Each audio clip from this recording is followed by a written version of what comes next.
Hello guys, कैसे हो आप सब बढ़िया हो। तो आज हम नई वीडियो स्टार्ट करने जा रहे हैं। तो देखो, आज हम राजस्थान ज्योग्राफी में हमारा जो टॉपिक चल रहा है उसका नाम है कैसे। कैसे में हमने बहुत चीज़ें फल ली है।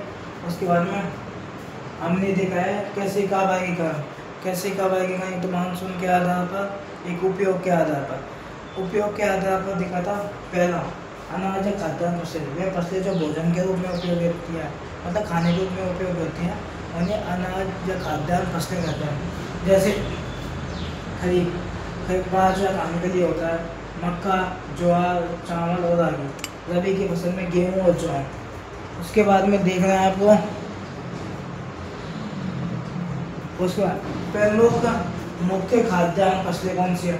भारत और विश्व में देखें तो चावल ज़्यादा खाते हैं, जबकि राजस्थान में बाजरा ज़्यादा खाया जाता है। उसके बाद में दलहन एवं भूमि उर्वरक फसलें कौन से होते हैं। वे फसलें जो भूमि की उर्वरकता को बढ़ाती हैं, भूमि उर्वरक या दलहन फसलें कहलाती हैं। खरीफ में जैसे मूंग, मोर, चना, उड़द। रबी में चना, मटर, सरसों, चना, मटर, मसूर। तो आप बता लीजिए, कल आपने बताया नहीं था। अब इसके बाद में देखें तिलहन फसलें, रेशेदार फसलें। तिलहन फसलें से तेल प्राप्त होता है, सोयाबीन तेल, अरंडी, मूंगफली। ये उसके बाद में रेशे वाली फसलें जैसे उनसे रेशा प्राप्त होता है जो कपड़ा उद्योग में उपयोग होता है। जूट, पटसन, कपास, गन्ना नहीं, अलसी। बता दिए एक बार। आपको वीडियो को लाइक करना है, चैनल को सब्सक्राइब करना है, ज़्यादा से ज़्यादा लोगों में शेयर करना है वीडियो को। अब वीडियो को लाइक करते नहीं हो, मैं आपके लिए इतनी मेहनत करता हूँ, इसलिए जब भी आप वीडियो को लाइक नहीं करते हो, चैनल को सब्सक्राइब नहीं कर रखा आपने, तो आपको अभी के भी चैनल को सब्सक्राइब करना है।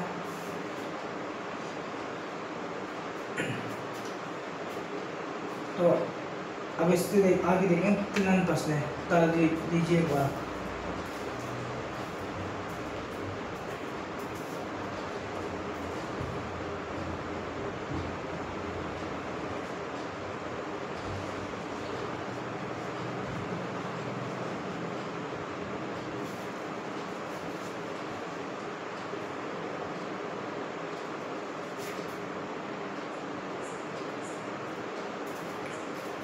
उतार लिया दोस्तों। तो आपको वीडियो को लाइक करना है, चैनल को सब्सक्राइब करना है। अभी के अभी आपको यूट्यूब चैनल को जाके यूट्यूब चैनल को सब्सक्राइब कीजिए और वीडियो को लाइक कीजिए अभी के अभी। आपको मेरी आवाज़ क्लियर आ रही है नहीं आ रही, कमेंट करके बताइए, क्योंकि मेरी आवाज़ थोड़ी ऐसी आती है क्योंकि तो कुछ प्रॉब्लम है इसलिए। तो इस कारण मैं आपके लिए बोर्ड पे लिख के करता हूँ, इसलिए मैं बोलता नहीं हूँ। आपको मैं बोर्ड पे लिख के एक एक शब्द, एक एक लाइन लिखवाता हूँ, इसलिए आपको डेली रिवीजन करना है, डेली क्लास लेनी है। अब आपकी जो मेरी जो क्लासें हैं वो डेली डलेंगी यूट्यूब पे आपको वीडियो को देखना है और लाइक करना है और चैनल को सब्सक्राइब करना है। तो उतार दिया आपने।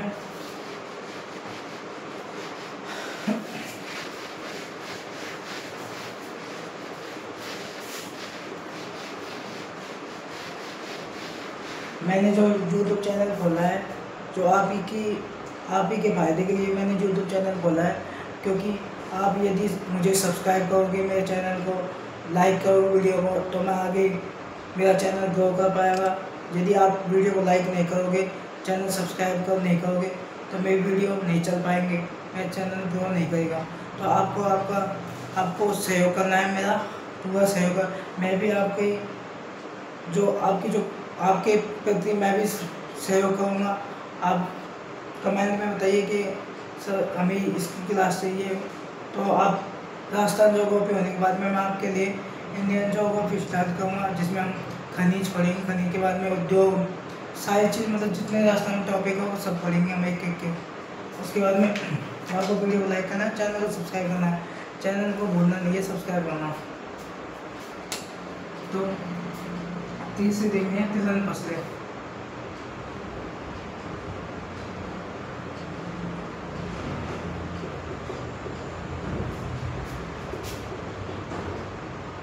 वे फसलें जिनसे हमें तेल प्राप्त होता है।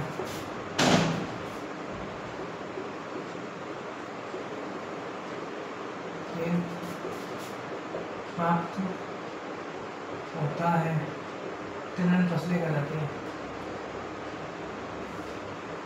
तिलहन फसलें कहलाती है।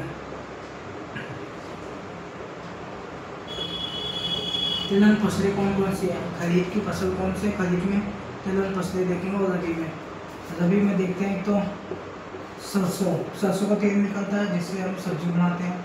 सरसों के बाद में राई भी जब हम कढ़ी बनाते हैं तो राई डालते हैं। उसके बाद में तारा मीरा, अलसी का तेल। खरीफ में हम देखेंगे एक तो सोयाबीन, तिल, मूंगफली,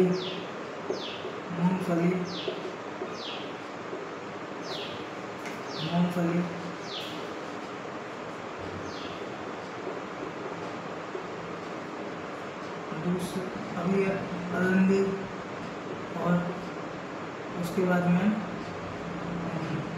सोयाबीन, तिल, मूंगफली, अरंडी, और एक और जाएगी सूरजमुखी।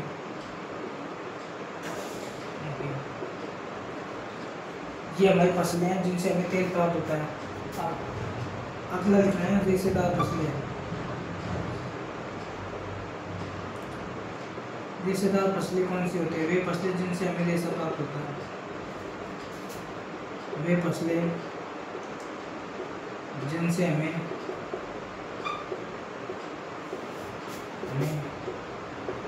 रेशा प्राप्त होता है।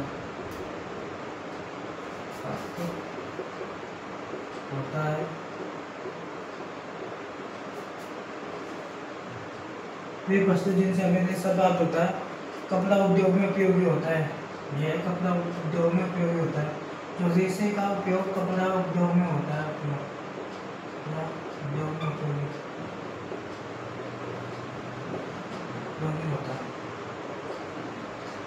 कपड़ा उद्योग के लिए उपयोगी। उसके बाद में देखते हैं कौन कौन से उदाहरण रेशेदार फसलें कौन कौन से। एक तो कपास, जूट, पटसन, अलसी, ये रेशेदार फसलें हैं।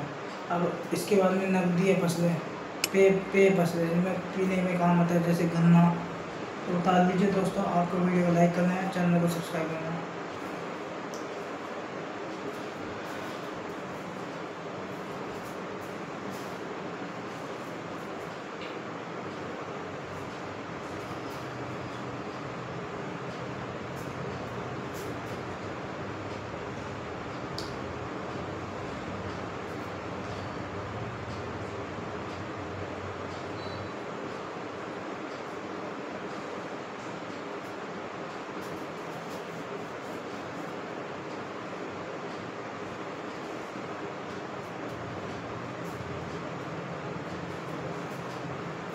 एक बांस भी लिखना है इसमें ना। अब हम देखें पेय फसलें कौन सी होती हैं। जब भी कोई व्यक्ति या आप कोई भी व्यक्ति जब भी कोई नई शुरुआत करता है तो लोग उसके पास हंसते हैं, मजाक उड़ाते हैं। जब उसका समय खराब रहता है, जब वो तरक्की करने लगता है तो लोग जो हंसते हैं वो उसकी तारीफ़ें करने लगते हैं। तो जब भी आप कोई सा माध्यम देख लो, एक स्टूडेंट वो भी यदि नौकरी की तैयारी करने के लिए बाहर जाता है तो उसके ऊपर लोग, उसके परिवार वाले सब हंसते हैं, हंसी मजाक उड़ाते हैं। लेकिन जब उसका समय आता है, जब वह नौकरी लग जाता है तो उसकी जो बुराई करने वाले रिश्तेदार हैं, पड़ोसी हैं, वो सब चुप हो जाते हैं। तो मेहनत सबको करनी चाहिए लगातार। हमारे हाथ में काम करना होता है। जैसे हम नौकरी की तैयारी कर रहे हैं तो नौकरी में हमें तैयारी के लिए हम पढ़ाई करेंगे रोज़। हमारा जो काम है वो पढ़ने का, वो पढ़ाई पूरी करेंगे। यदि हमारी किस्मत में नौकरी रखना हो तो नौकरी लग जाएगी। तो आपको मेहनत ज़रूर करनी है।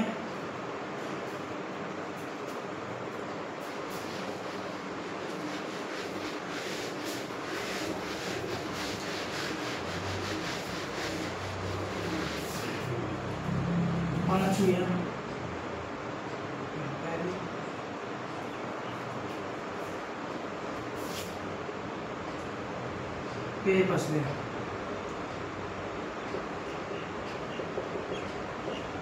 पे पसले जो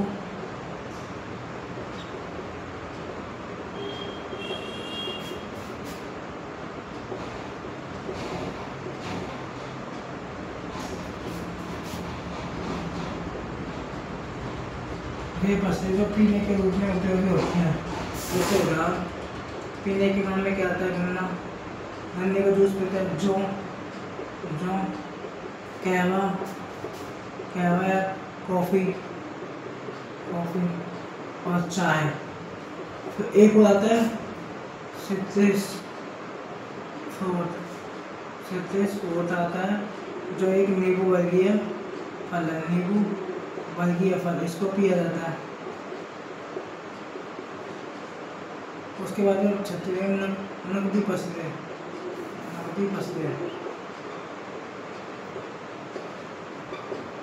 वे फसलें जिनकी मांग अधिक होती है, वे फसलें जिनकी मांग में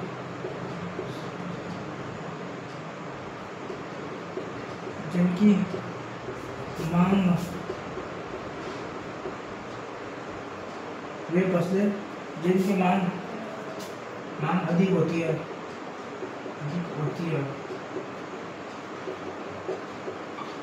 नकदी फसलें कहलाती है। जैसे देखो सरसों की मांग अधिक होती है, गन्ना,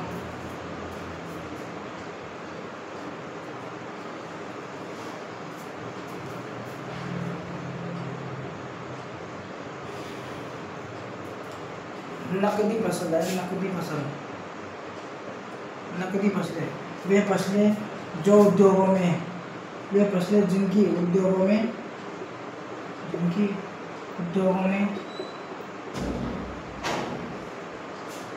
में क्या होती है, मांग अधिक होती है, उद्योगों में अधिक मांग होती है, नकदी फसल कहलाते हैं, फसलें कहलाते हैं। वे फसलें जिनके उद्योगों में अधिक मांग होती है, नकदी फसल कहलाती हैं। जैसे गन्ने से गुड़ और चीनी बनाई जाती है, सरसों से सरसों का तेल, खल बनाई जाती है। उसके बाद में मूंगफली का तेल भी निकाला जाता है, मूंगफली खाने के काम में भी आती है। उसके बाद में राजस्थान में भारत की जो नकदी फसल कौन सी है, नोट में लिखना है आपको। राजस्थान में भारत की नकदी फसलें, राजस्थान में भारत की प्रमुख नकदी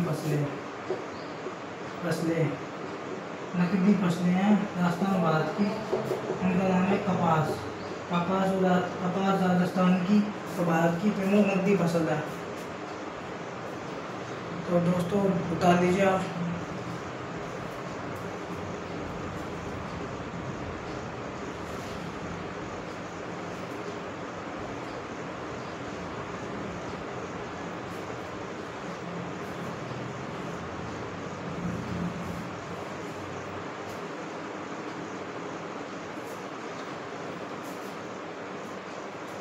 अब एक फसल आते हैं, आपने पढ़ा होगा नवी रसगुल्ला, मोटा अनाज फसलें कौन सी होती है? जो मोटा अनाज फसलें, ये रोग प्रतिरोधक क्षमता उसको बढ़ाती है। मोटा अनाज फसलें वे फसलें जो पौष्टिक होती हैं, खाने में अच्छी होती हैं। वे फसलें जो पौष्टिक एवं रोग प्रतिरोधक क्षमता होती है उसको बढ़ाती है। रोग प्रतिरोधक क्षमता को बढ़ाती है, मतलब लोगों से लड़ने की जो क्षमता है उसको बढ़ाती है। ये फसलें, वे फसलें जो पौष्टिक एवं रोग प्रतिरोधक क्षमता को बढ़ाती हैं, बढ़ावा देती हैं। जैसे मोटा अनाज में उदाहरण देखते हैं, बाजरा, ज्वार, रागी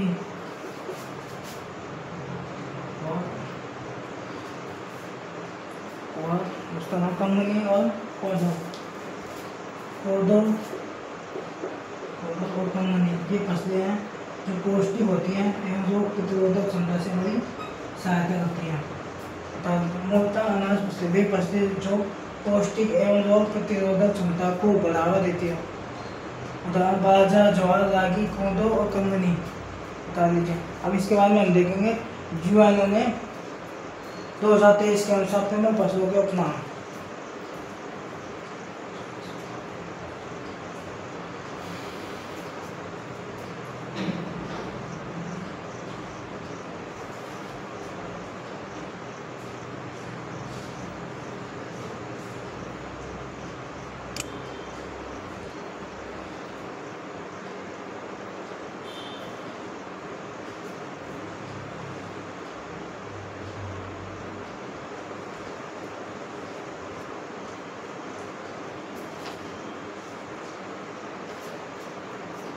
तो दोस्तों अब आपको नोट में देखना है प्रमुख फसलों के उपनाम, कौन कौन सी फसलें हैं, उनके उपनाम क्या क्या है।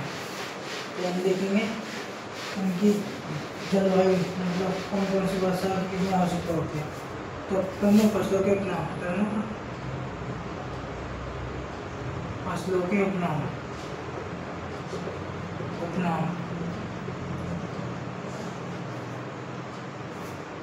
पहला है सफेद सोना, किसे कहा जाता है सफेद सोना या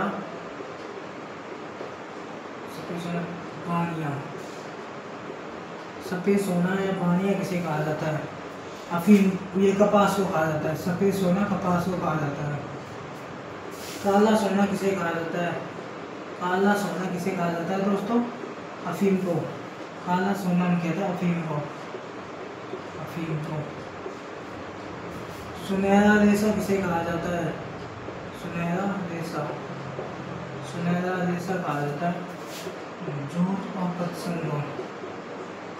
ये एग्जाम में पूछा जा सकता है, पहले क्वेश्चन है। उसके बाद में लिखना है गरीब का बादाम किसे कहा जाता है, गरीब का बादाम, गरीब का जो बादाम होता है उसको कहा जाता है मूंगफली को। गरीब का अनाज किसे कहा जाता है, गरीब का अनाज किसे कहा जाता है, गरीब का अनाज कहा जाता है ज्वार को। घोड़ा जीरा किसे कहा जाता है, इसबगोल को। ये फसलों के नाम है।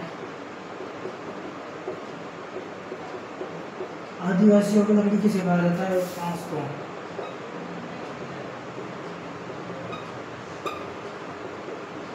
लकड़ियाँ, आदिवासियों की इमारत, इमारत कहते हो, लकड़ी कहते हो, बांस को कहा जाता है। देखो प्रमुख फसलों के नाम, पहली फसल का नाम है सफेद सोना या बानिया किसे कहा जाता है, कपास को। काला सोना अफीम को कहा जाता है। सुनहरा रेशा जूट या पतसंग को कहा जाता है। गरीब का बादाम मूंगफली को कहा जाता है। गरीब का अनाज ज्वार को कहा जाता है। घोड़ा जीरा इसबगोल को कहा जाता है। आदिवासियों की लकड़ी इमारत बांस को कहा जाता है, बांस को कहते हैं। आदिवासियों की लकड़ियाँ हरा सोना, आदिवासियों की लकड़ियाँ हरा सोना, आदिवासियों का हरा सोना होता है वो बांस को ही कहा जाता है, हरा सोना।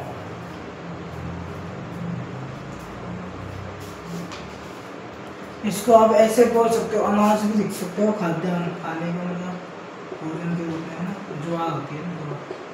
उसके बाद में नरमा बनिया, नरमा बनिया कपास को। अब इसके बाद में लिखेंगे ये फसलें में वर्षा कितनी चाहिए, तापमान कितने डिग्री में चाहिए, कौन कौन सी मिट्टी में ये फसलें होती हैं। तारीख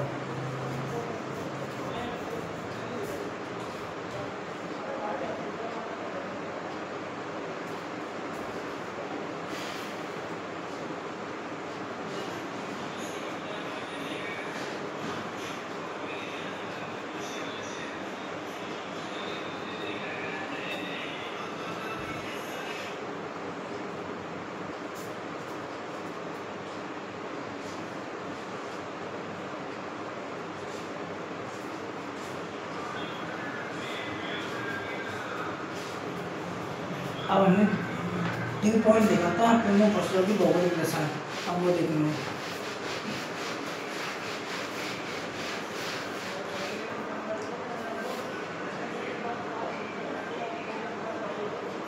प्रमुख फसलों की भौगोलिक दशा, प्रमुख फसलों की भौगोलिक दशा है।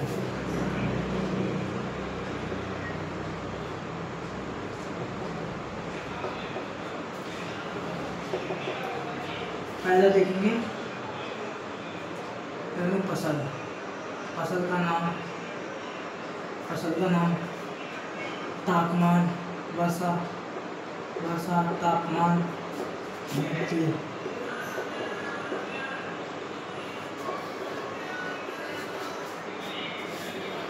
पहली फसल का नाम है बाजरा, बाजरा के बाद में देखेंगे जौ, जौ के बाद में देखेंगे गेहूँ, गेहूँ के बाद में देखेंगे सरसों, सरसों के बाद में देखेंगे कपास, कपास, कपास के बाद में देखेंगे मक्का, मक्का, मक्का के बाद में देखेंगे गन्ना, मक्का के बाद में देखेंगे मक्का, गन्ना, ज्वार, ज्वार देखेंगे। मक्का, गन्ना, चावल, मक्का, गन्ना और चावल। देखो वर्षा की आवश्यकता होती है 25 से 30, 25 से 50 सेमी, 25 से 50 सेमी वर्षा की आवश्यकता होती है। तापमान 25 से 35 डिग्री, 35 डिग्री सेल्सियस, मृत्यु जंगल एवं रेतीली, रेतीली मिट्टी में हो जाता है, ये सब रेतीली, ये जंगल मिट्टी।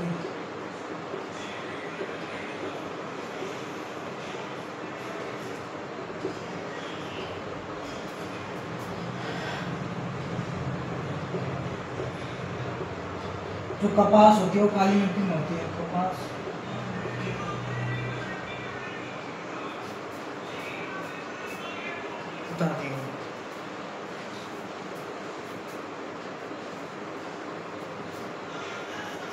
अब जो है, जो हम करेंगे तो इसमें चाहिए वर्षा 50 से 100 सेमी वर्षा की आवश्यकता, 50 से 100 सेमी, इसमें भी 50 से 100 सेमी, 100 सेमी वर्षा, इसमें 50 से 100 सेमी। कपास में चाहिए, इसमें तापमान 15 डिग्री से 15 डिग्री सेल्सियस से 20 डिग्री सेल्सियस, ये 15 डिग्री सेल्सियस से 20 डिग्री सेल्सियस, 15 डिग्री से 20 डिग्री सेल्सियस तापमान की आवश्यकता होती है, बता दीजिएगा।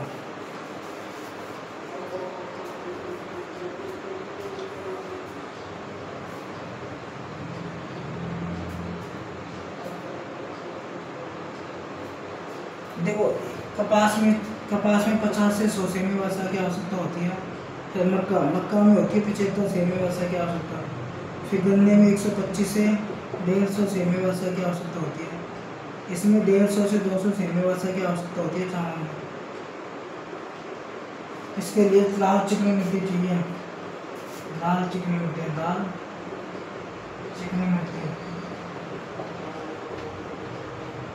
इसके लिए तापमान 21 डिग्री से 28 डिग्री सेल्सियस, इसके लिए भी 21 डिग्री से 28 डिग्री सेल्सियस तापमान, 21 से 28 डिग्री सेल्सियस तापमान की आवश्यकता होती है।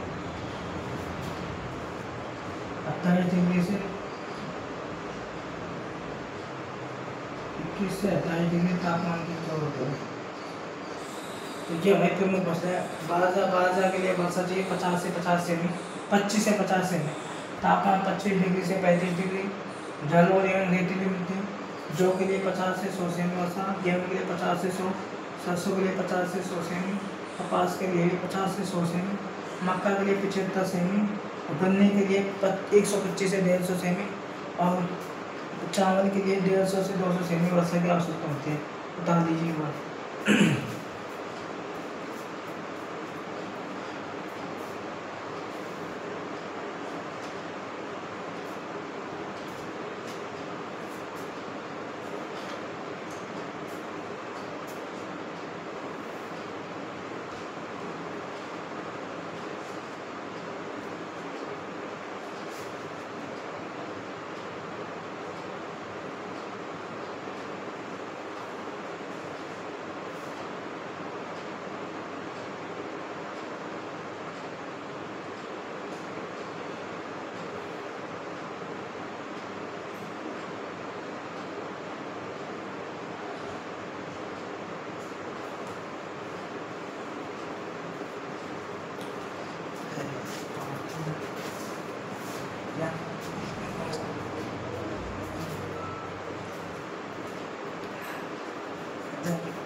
तो दोस्तों अब इसके बाद में हम देखेंगे कपास के बारे में। अब एक फसल के बारे में हम वर्णन करेंगे, कोई सी भी फसल ले लें।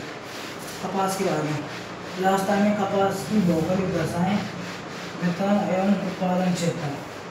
तो अब क्वेश्चन आएगा मेंस में। राजस्थान में कपास की भौगोलिक दशाएं एवं वितरण उत्पादन क्षेत्र। अब इसमें लिखना है आपको क्या उतारी हुआ आंसर लिखना है। कपास के लिए वर्षा, कपास की जो फसल है उसके लिए वर्षा की आवश्यकता होती है। वर्षा कितनी चाहिए? 50 से 100 सेमी वर्षा की आवश्यकता, 50 से 100 सेमी वर्षा की आवश्यकता होती है, पहला पॉइंट। दूसरा पॉइंट लिखना है कपास के लिए तापमान कितना चाहिए? कपास की फसल के लिए तापमान चाहिए 21 डिग्री से 28 डिग्री सेल्सियस तापमान की आवश्यकता होती है। कपास की फसल के लिए काली मिट्टी आवश्यक होती है। कपास की फसल के लिए काली मिट्टी आवश्यक होती है। काली मिट्टी आवश्यक होती है। ये भौगोलिक दशाएं लिखिए।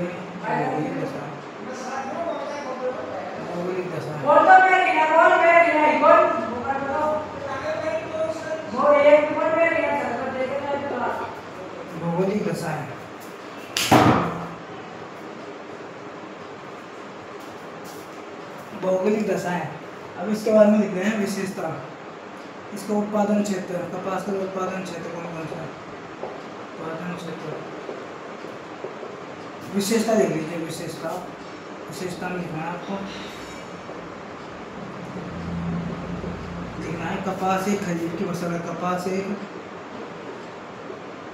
खरीफ की फसल है।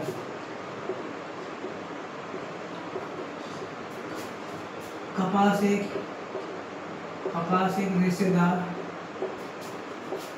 रेशेदार फसल है।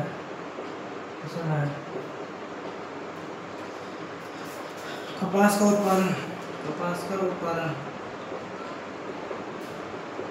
उत्पादन होता है हनुमानगढ़,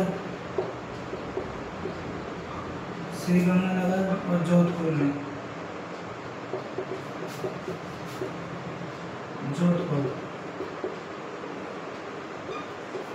कपास की दोनों फसलें, कपास की प्रमुख किस्म कौन सी है? एक तो बीकानेर नरमा, एक कपास की प्रमुख जो किस्म है, और उसके बाद में US 71, US 81, US51, PST9 ये कपास की प्रमुख किस्में हैं। तो दोस्तों आज के लिए इतने, इससे आगे कल मिलेंगे।